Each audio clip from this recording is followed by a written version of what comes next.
My grandmother used to say, you're not on the earth to mark time. You're on the earth to make a difference in somebody else's life. And so you're here to do something to give back because that's your only legacy.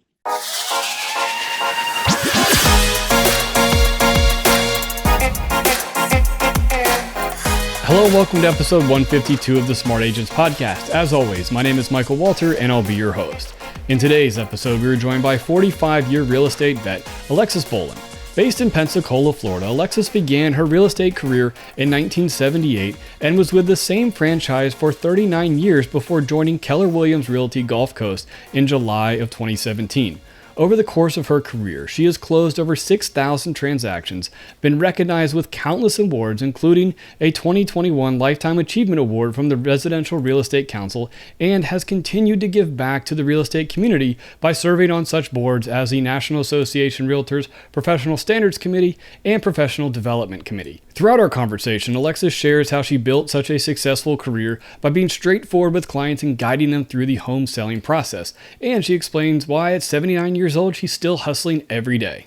But before we get on to today's featured interview, make sure to subscribe to the Smart Agents Podcast. You can find the show on all major podcasting platforms such as Apple Podcasts, Google Podcasts, Spotify, and now Amazon Music. Also, if you or someone else on your team has an incredible story or tips to share with our community, send us a message at feedback@smartagents.com. We're always on the lookout for new stories to share. All right, let's get on to today's featured interview with Alexis Bolin. I really had a blast speaking with her and love the message to always be seeking higher education opportunities to grow your business. If you could, just to start out, I'd love to have you introduce yourself to us a little bit, who you are and where you're at in the country. So I'm Alexis Bolin. I'm a broker associate with Keller Realty Gulf Coast, and we're located in the most westerly city in Florida in Pensacola. And so we're to give you some geographics, we're 3 hours east of New Orleans. We're an hour from Mobile, Alabama, and 5 hours south of Atlanta. Takes me 6 hours to get to Jacksonville. Right, absolutely. And, very large military population there. Is that correct? Yes, the Blue Angels. Yes, absolutely. Yeah, my son's a big time Blue Angel fan. So anytime we drive that way, he always loves seeing the big statue on was that I-10 there? Yes. Yeah, I got the blues. Yeah. Well, tell me a little bit about what got you started in real estate. Oh, my goodness, Michael. So I was a waitress. I was a single mom for a lot of years. My own 2 children, raised my sister's little girl, no child support, no alimony, buck an hour plus tips, worked 3 waitress jobs to take care of us because I didn't have sense enough, I guess, to know that I could get some help like food stamps or something like that. Actually, I thought that was for people who were sick and couldn't work. So at any rate, so I did that. I was a waitress 18 years, and then I remarried for a short period of time, and he was active duty military, retired, and then took a job here in the Pensacola area. And when we moved here, I just out of the clear blue sky decided I didn't want to wait tables anymore. I was going to sell real estate. And so here I am. We moved here in November of 1977. I started real estate school January of 78 and was told that I'd never make it in real estate here in Pensacola. I thought I could make a significant dent in the real estate market. The manager at the Officers Club out there told me I had another thought coming. So 45 years later, here I am. All right. Proved him wrong, right? Yes. Yeah. He even called me back and offered me a job. Apologized to me, but oh well. There you go. Well, what was it about, real estate that really kind of stood out to you when you decided to make that jump? Nothing. I have to tell you something. I was interviewing for a job. I was at Fort Gordon, Georgia before here in Augusta, and I was food and beverage manager of the Officers Club. So naturally, I went over there to the Officers Club here. It's called to ask for a job. And he didn't have a supervisor's job. He wanted to give me a regular waitress job. And, good waitress, I can get a job anywhere. And so when he said, if you don't take this job, what are you going to do? My mouth opened and I said, I'm going to sell real estate. And that was it. So I think everybody in life has a calling. Some people never find it. And I think this is what I was meant to be, because in 1 year, I was the top agent in our office and kept going. And I was fortunate enough, I was with ERA Real Estate then. Spent 39 years as an ERA agent and was fortunate enough to be number one internationally 3 different times for them and stayed in the top 5 for God knows 30 some years, whatever, before I moved to Keller Williams about 7 years ago. Right. So that's it. There's nothing earth shattering about it. I just said, Right. that's what I'm going to do. Right. Well, what was it, that got you, such a strong hold on the business, it's such a, so quickly to where you were, within that 1 year, rising to the top of your office? Well, I think the strong work ethics, that I learned as a waitress, and I worked not only on the military base as a waitress, but I worked at some very fine restaurants and places on the Jersey Shore where I lived. And so I think it's the work ethic. And, one thing I learned, of course, education. So I became an education sponge. And one thing I learned in the first little education class I took, our president then, Mac Havner, said, one or two things has to happen. You have to do something to generate an incoming call, or you have to do something to make the outgoing call. And so that's how real estate's done. So either you got to call somebody, or you got to make sure they call you. And I thought, well, nobody's calling me because I don't know a soul here. So I got out and knocked on doors. So I knocked on 50 doors a day, every day. And while the other realtors were standing around the coffee pot complaining about double-digit interest rates, because when I got a license and we closed on our house in November of 77, it was 8 3/4. And all they did was climb. And I'm a brand new agent. And by the end of 79, beginning of 80, we were in double digits. Right. And so I thought, well, I can't do anything about the interest rate. And I would say this to agents today: quit whining up about the interest rate, quit agreeing with the buyers that this is terrible, because it's not. Talk to your grandmother. They closed at 18% on something, or 22 or something if they're in California. But, that's not your problem. You can't do anything about that. Here's your job. Find a seller that wants to sell and a buyer that can buy it, and put the deal together and keep trucking. And quit worrying about the interest rate, because it is what it is. Yeah. I mean, it's just like, we complain about the price of eggs at the grocery store. You either buy them or you don't. The grocer don't care. That's just it. So it's up to you. It's not up to anybody else. Right. So, when you were seeing all the other agents, kind of standing around and not doing anything, once you started having success and started to, get into people's homes and start getting those deals, did that kind of light a fire even more, saying like, hey, this is working. I know what I'm doing here? Frankly, I never paid any attention to what they were doing. Right. Because, it's all about me. It's what I'm doing. And so I really never paid a whole lot of attention to what they were doing, except that, when we would have a light rain and there was no chance of thunder or lightning or anything, and I didn't have an appointment, I'd grab my umbrella and I'd head out the door, and they'd say, where are you going? It's raining. And I'd say, I have to door knock. And I was door knocking in the light rain. And trust me, people will let you in. They will feel, I got business. They felt sorry for me. Like, Lord God, she's hustling because she's out here in the rain. So I would say to you, go do that. You have to be different. You got to do something different than what people are doing. And everybody's looking for the magic pill at the end of the rainbow or something, and it's not there. It's just not there.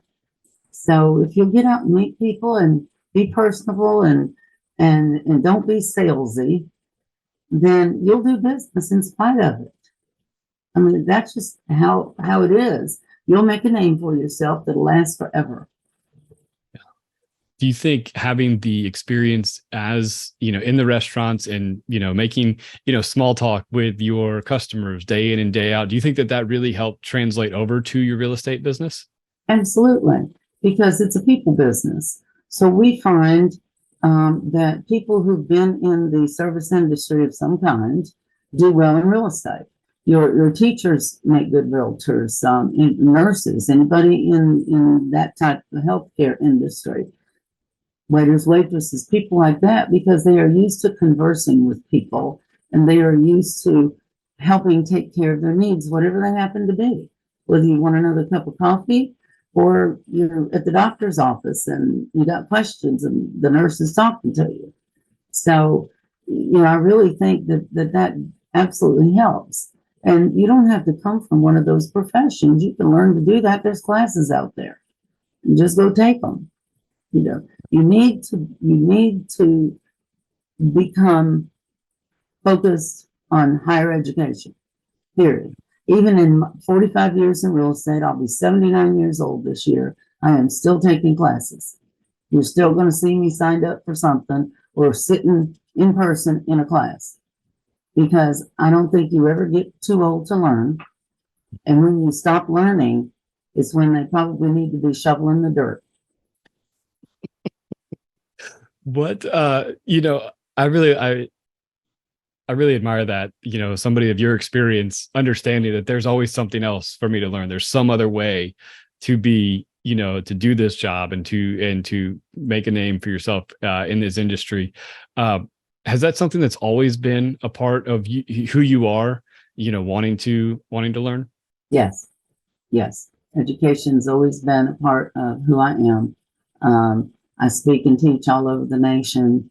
I was fortunate enough when I was with ERA to be the first American agent to speak at the French Real Estate Convention and the Spanish Real Estate Convention. I ruined them.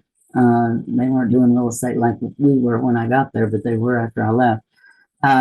And so education is always it. I'm the current chair, 2023 chair for education for Women's Council of Florida.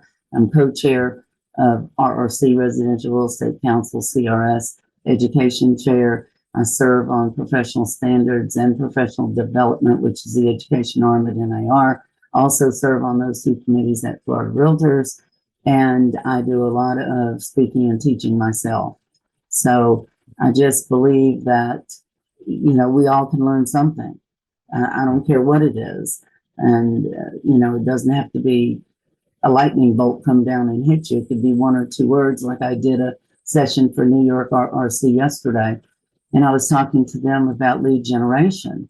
And I said, get off the computer and stop buying leads and start talking to people you already done business with and people go in the grocery store and stand by the cabbages and see how many people you recognize or that recognize you and talk to them. We quit doing that. I want you to also look at assumable loans. Mm-hmm. All right. You need to learn what to do to assume a government loan, because as we inch up in rate, which it looks like Fed's going to continue to inch, we hit 8%. Then somebody with a 3.5% FHA assumable loan, that house is going to be worth more money. It was back then when the rates were 18. It's going to happen again if they keep rates going up. And they were like deer in headlights. They were like, oh my God, I didn't know you could assume one of those loans. Well, now's the time for you to learn. And they've been in business for a while. These aren't newbies. And they've been in business for a while. So there's always something new to learn. Yeah. When I want to circle back to your involvement with all these organizations and the teaching that you do, but is the education and educating your buyers and sellers, is that a big part of your, kind of, I don't want to say strategy, but just approach with buyers and sellers to really kind of get them to understand the whole process? Absolutely. That's all part of who I am. So if I were speaking with you and you were selling a house, I would want to know basically how much you know about selling a house. So Michael, how many houses have you sold? So give me an answer. I've owned my homes. I've never sold anything myself. I had somebody else take care of it for me. Okay. So you have had realtors handle the sale for you. Yes, right? ma'am. So what went well with that and what didn't go well? So I want to find out what's in your head. Mm-hmm. Now, what went well, right? What did the realtor do that was the best realtor you ever had? And then what was the worst case scenario you had? So now I have a picture of your expectations, right? And so whatever you tell me, that's going to guide me. So if you say to me, oh, well, they helped me get the right price on it. They helped me stage my house. They helped me through the negotiation, and I'm going to say wonderful, because that's me. I'm going to do that for you. You see, you've already had that experience and you liked it. So I'm going to dwell on that. And then on the other things you said they did wrong, I'm going to say, well, I'm sorry that happened to you. You won't find me doing that. Yeah. So you want to get in their head. You learn by asking. You don't learn by telling. Right. So I want to know something about you. Why are you selling? Where are you going to? Now, that seems like very basic questions, but they're not really. Yeah. They're not really. How soon do you have to be there? One question that nobody seems to be asking, and I have forever, and that is, Michael, have you given any thought to what you would do if the house doesn't sell? Yeah. Now, I see the look on your face, and you haven't heard that before. No, honestly, I have done about 150 of these interviews, and that is one that I've not heard yet. Okay. And why would I ask that question? Because there is a possibility that if you price it too high, or you don't get it in the right condition for the price you're asking, it won't. Because there's a certain percentage of MLS that doesn't sell on the first go around, right? I mean, the listing runs out and it gets relisted with someone. That's called an expired listing or whatever. So you look at your MLS, and so there was a time when I could truthfully say 47% of our MLS doesn't sell on the first go around.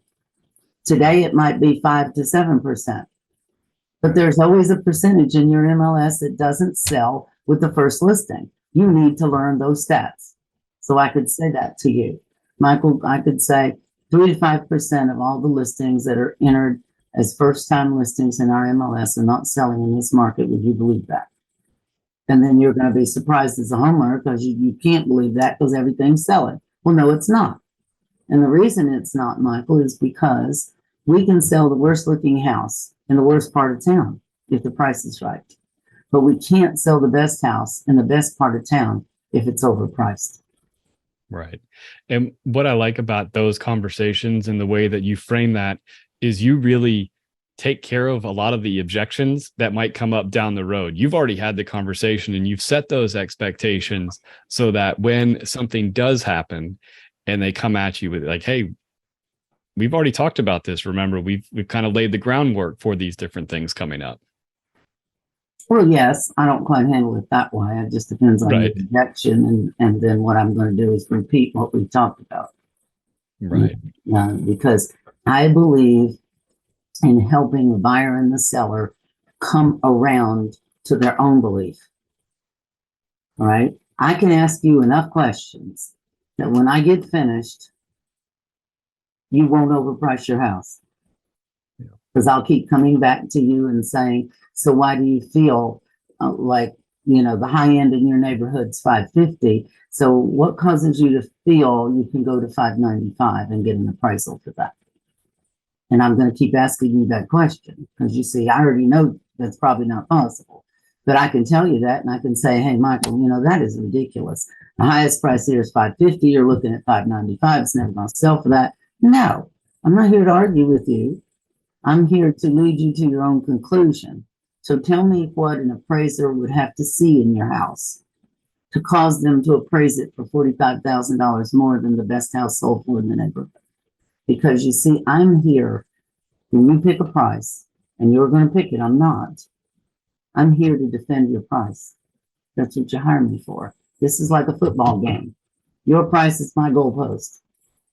And I'm here to defend your price.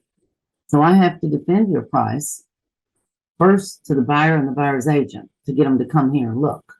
Then they write an offer, and I've got to defend that price with the appraiser.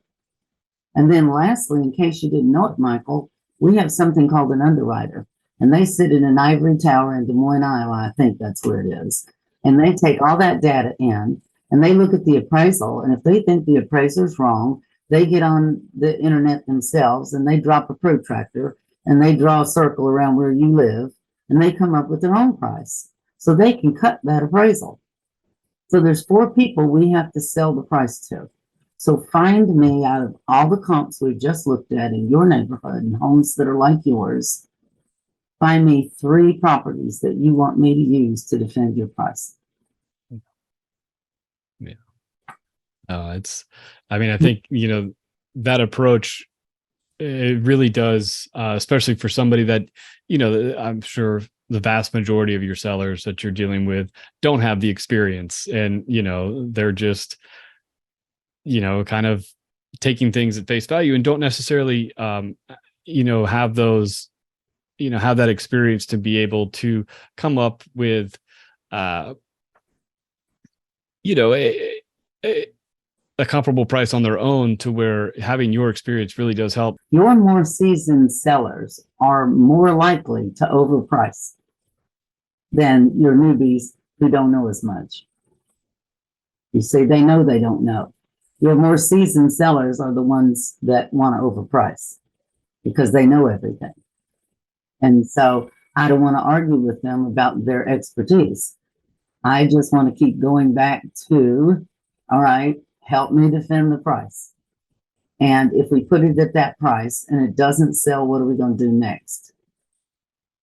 Right? What are you going to do next? So we put it at $595, and average days on the market right now are 15.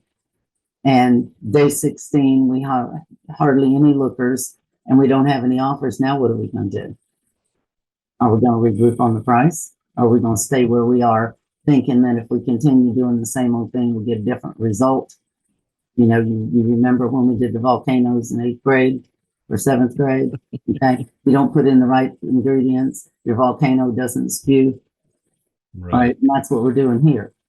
You're putting in the wrong ingredients, your volcano is not going to work. Right. And honestly, they will giggle just like you are. Now, that sounds kind of stupid probably to you for me to say that, but they will. And when they do that, they loosen up and they don't dig in. They honestly don't dig in at all. And so, it's bringing them back to logic, because it's just very hard to fight the truth when you have statistics. I'll tell you my Mr. Brown story, because it's one of my favorites. I had an older gentleman calls me to sell his house years ago. Somebody from church, some lady from church told him to call me, that, she'd done business with me, and I get there and I do the Gilligan's Island tour, and we get in the kitchen, and now we're talking comps. And he's looking at the sales, and he's got a 4-bedroom, 3-bath with a pool. Wife died 15 years ago. The house is stopped in time. And, so he's looking at the comps, and I don't even know what the numbers were. So let's just say that the numbers were 250 and he wants 300. And I said, well, Mr. Brown, how in the world are we going to justify 300,000? And I'm talking to him about it.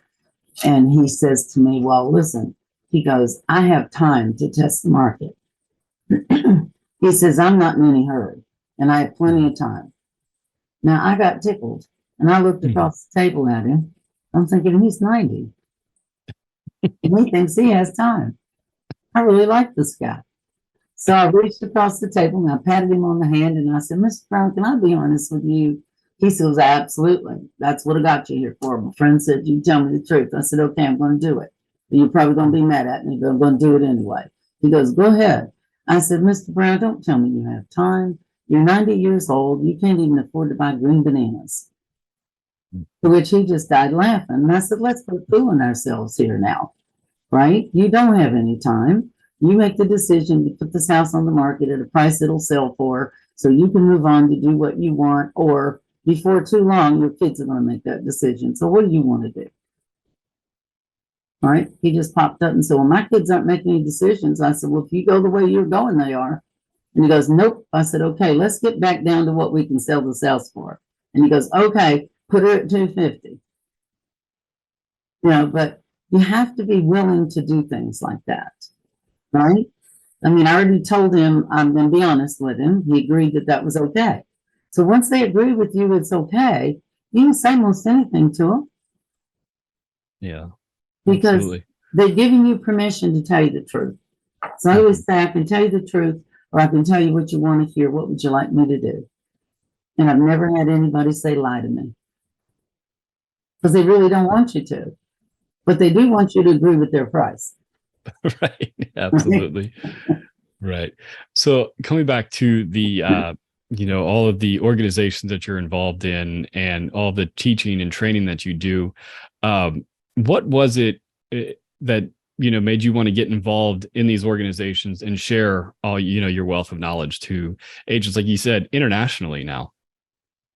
Well, again, I was taught, I had a very smart grandmother and mother. Both of them had IQs high enough to belong to Mensa. I kind of got left out on that one. But, my grandmother used to say, you're not on the earth to mark time. You're on the earth to make a difference in somebody else's life. And so you're here to do something to give back because that's your only legacy. All the stuff you've accumulated, any money that you've got, any jewelry that you have, whatever, that's just stuff. That's just stuff. But if you have the ability to help somebody, to touch somebody else's life in some way, there's your legacy. I can pick up the phone. I can call any state in the nation. I can call Spain. I can call France. Somebody will help me with something because I've already paid it forward. And so if I have some knowledge that will help somebody do better, I live in abundance. I don't live in scarcity. And that makes me better because you cannot get up in front of a group and speak or teach or lead a conversation without having to bone up on it again. Yeah. So that helps me stay on top of things. Now, don't ask me to teach TikTok because forget that. I'm not your person. Okay. Right. Scripts, dialogues, getting listings, working with buyers, getting things closed, doing all the basics. This old girl is here and I can do that because I've closed over 6,000 of them. So I figured out how to get them closed. And that's the other thing too, Michael, when the sellers tell me they're interviewing agents, then I have fun. I had one old guy call me and he said, "Want to talk to me? He's interviewing agents." And I said, "Oh, okay." I said, "I don't know if you're going to want to talk to me." And he said, "What do you mean?" I said, "I don't interview well." To which he laughed. And I said, "I've never been on a job interview in my whole life. And I really don't know how to do that. So would you be comfortable if we make a time that works for you and me and I come over and let's talk?" He goes, "Okay, that'll work." And so then I went and asked him some questions, etc. And then we set the time. And he goes, well, wait a minute. He goes, "Before we finalize this, I want to know how much you're going to charge me." So I thought, well, I'm going to have some fun. So I said to him, "I don't know. I haven't seen your house yet." He goes, "What's that got to do with it?" He's real crusty. And I said to him, "Well, it has a lot to do with it." And he goes, "What are you talking about?" I said, "Well, if it's ugly, we charge more because ugly houses are harder to sell. So I'll see you Wednesday at 2 and we'll talk about it." And he went, "Okay." But somebody else would have immediately gotten into a real estate fee discussion with him. No, I'm not going to do that. I don't know this person. He's on the other end of the phone. He don't know me. I'm going to talk to him about it when I get there. And so when I got there and he showed me around the house, we had to sit at the dining room table because too many pills on the kitchen table. And he says, "So what do you think?" Now I had forgotten what I said to him. This old girl's not that smart. I couldn't remember. And so I said, "Well, I think you have a very nice house." It was a waterfront house by the country club. "So you have a very nice house and it's very saleable." And he goes, "That's not what I'm talking about." And I went, "Okay, so fill me in." Obviously, I said something I forgot. He said, "You said you charge more if it's ugly. So what are you going to charge me?" I said, "Oh, I forgot about that." "Oh, don't worry about that. It's a really nice house. We're just going to go with the normal fees. Is that all right?" He goes, "That'll work." And that was the end of it. So, you just don't have to attack every little objection that somebody throws out to you. You don't have to go on the defense mode. You don't have to get in a debate mode with these people. But agents do that. They do. I don't. And to end the conversation about that little old guy, and here I am 79 calling them little old people, because I'm a little old people. He said to me, well, you know, I'm interviewing agents. And I said, yeah, you told me that. He said, well, I interviewed an agent named Joan. And I knew Joan. And he goes, what makes you different than Joan? Now, somebody else would start trying to tell him. And he had his hands folded and he's leaning across the dining room table. So I do the same thing. And I say to him, I say, well, to tell you the truth, I really don't know a whole lot about Joan. But I have a really burning question I need to ask you. Is that all right? He goes, yes. I said, well, you interviewed Joan, right? And now you're talking to me, right?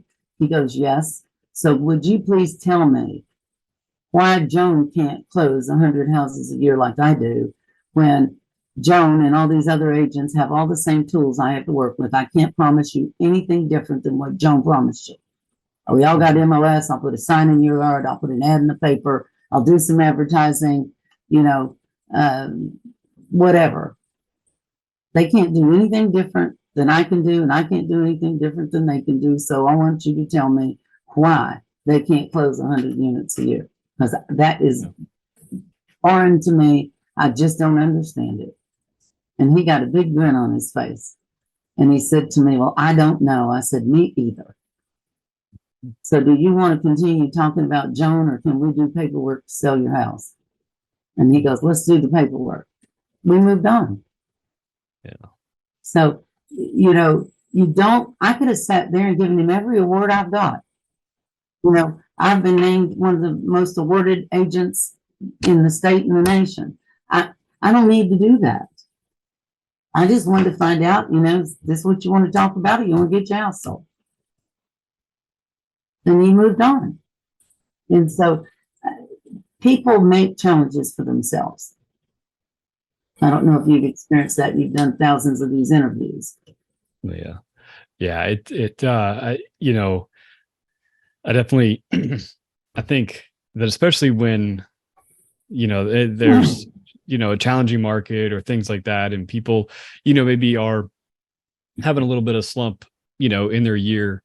I think those things can definitely come up, and the stress of those, you know, challenging times can come across in those conversations and make things, you know, more, you know, put agents more on the defensive mode. But I really love your approach of just being honest with people and not, you know, not get into the debate of thing. There's a reason why you called me. Let's get to that part of the conversation. Right. Exactly. I mean, you don't need to debate the buyer or the seller. I'm there to help. I'm there to answer questions, give advice, and make something happen. You know, yeah. And if I really have to talk about what makes me different, I just had this conversation not long ago and said to the seller, you know, the only thing I can tell you that might be a little different about me is I get them closed. No attorney or title company or anybody in town will bet against me to get something closed. So if something happens and an issue comes up, then and only then will you see what I can do to take care of it.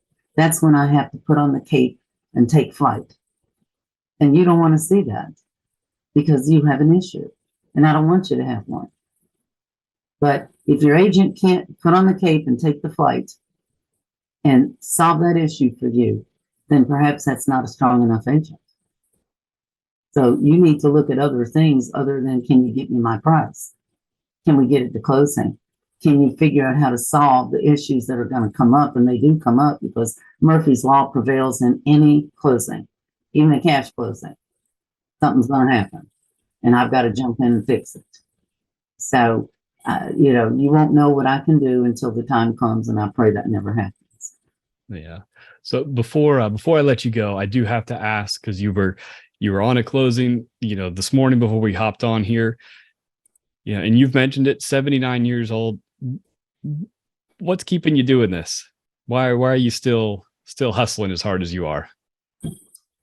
Well, there was a time in my life, Michael, like everybody goes through, and some people listening to this may be going through it right now. There was a time in my life, you know, when I was struggling to keep my head above water. You know, there were times when, you know, there wasn't enough money to buy all the groceries I needed for the kids. time, when I couldn't buy a new car and I needed one. I don't have to do that anymore. God is good. I've been blessed. If nothing else ever happens to me, you probably won't ever meet another agent that's had the blessings in real estate and all the way around that I've had. So I get to do whatever I want to. Think back about grandma and grandpa. They've reached the age where they get to do, say, and be whatever they want to do. And I have no reason to sit at home because I can. I don't have a reason to do that. Today I'm in good shape financially. I can afford to work or not work. It doesn't make one bit of difference. It doesn't change my lifestyle one iota, whether you list your house with me or not, or whether you buy a house from me or not. Doesn't not going to change my lifestyle at all.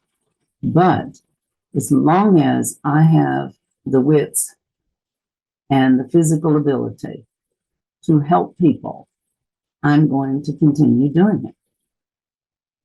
And that's just it. And, God will let me know when the time is I can't do that anymore. And I'll have something physically happen, or hopefully not mentally. But I can hang with the best of you. I could definitely hang with the best of you. Now, I may not be able to hit the dance floor and stay all night like I used to because of the arthritis in the knees, but I promise you I can get out there with you. There you go. Well, I really do appreciate it. And, I think, like you talked about earlier, leaving that legacy, and with everything that you're doing with all the, all the coaching and the teaching that you're doing, I think you're definitely leaving quite the legacy for yourself. May I say one thing about the organizations, Michael? Yeah, absolutely. People need to work towards their designations, and particularly their CRS designation. That's like the PhD in real estate. When you do that and you go to those conferences, you are hanging with people that are at or above your level. And the only way you learn and grow is to get with somebody that knows a little more than you do. Because if you only sit with people who are like you, that's the people you're going to learn from. So, success is created by getting out there and getting with people that cause you to expand your mind and learn other things. And that's what's helped me. So between CRS and Women's Council of Realtors, those are two of our larger NAR societies. In fact, Women's Council of Realtors is the oldest society in the National Association of Realtors. They're all about education, so is CRS. So I would say to people, and not that all the other designations aren't great. I got a whole list of them, like alphabet soup, you name it, I got one. But those are two of the strongest organizations. And that's where I've learned the most and been able to share and give back. And the other thing about that is referral business. That's what we're about. Repeat and referral business. You go out of town to a meeting somewhere, you meet somebody, and then it may be a year later, and they have somebody that's moving to your town, or you have somebody that's moving to their town. Now you can refer to somebody that you have actually looked in the face, met, had a conversation with, and I can do plenty of business just on a referral basis. So we forget when we're talking about lead gen, we forget that we need to be prospecting our fellow realtors. So don't sit in front and, this is your business, so you're going to be mad at me for this. Don't sit in front of the computer all the time learning something. Decide you're living in Minnesota and there's going to be a probate class in Clearwater, Florida, and the weather's not so good. Fly to Clearwater. Write your trip off, take you a couple extra days on the beach, go to class, meet somebody, and learn something, and write off your trip. And that's what education's all about. Go to NAR meetings. Go to the CRS celebration meeting. I'm flying out next week to Denver, to Star Power in Denver. That's your top agents in the nation are going to be teaching those sessions. And they're out like I am selling real estate. They're not motivational speakers. God bless Buffini and Mike Ferry and all the people, Tom Ferry. We need those people. But I would much rather sit in a session where you are successful at something and you're saying, this is how I did it. And so I don't want people to forget that part of the education, because yes, it costs money. They whine about it. Oh, I got to pay $800. Well, guess what? If your average sale price is $500,000 and you get one buyer, one seller referral, hello, you've already earned it, and it's paid for your trip. I'm sorry, I didn't mean to be preaching. No, no, that's, I mean, I very much subscribe to the, getting that, building those referral partnerships with fellow agents, across the country. Well, maybe I'll get a few referrals here if you put out my phone number and all. That's right. Absolutely. We will definitely put your information there in the episode description for everybody. But again, I really do appreciate you taking the time to talk with us today. My pleasure, and I thank you for inviting me, and I wish you luck with what you're doing. I really want to thank Alexis for joining us today. Her career and achievements have been nothing less than incredible, and it's easy to see why she's reached such success in our short time together. So once again, if you think you or someone else on your team has an incredible story or real estate tips to share with our community, send us a message at feedback@smartagents.com. Well, that wraps things up for this episode, but remember, follow the show wherever you listen to podcasts and make sure to subscribe to the Smart Agents YouTube channel. Again, I'm Michael Walter, and we'll see you on the next episode.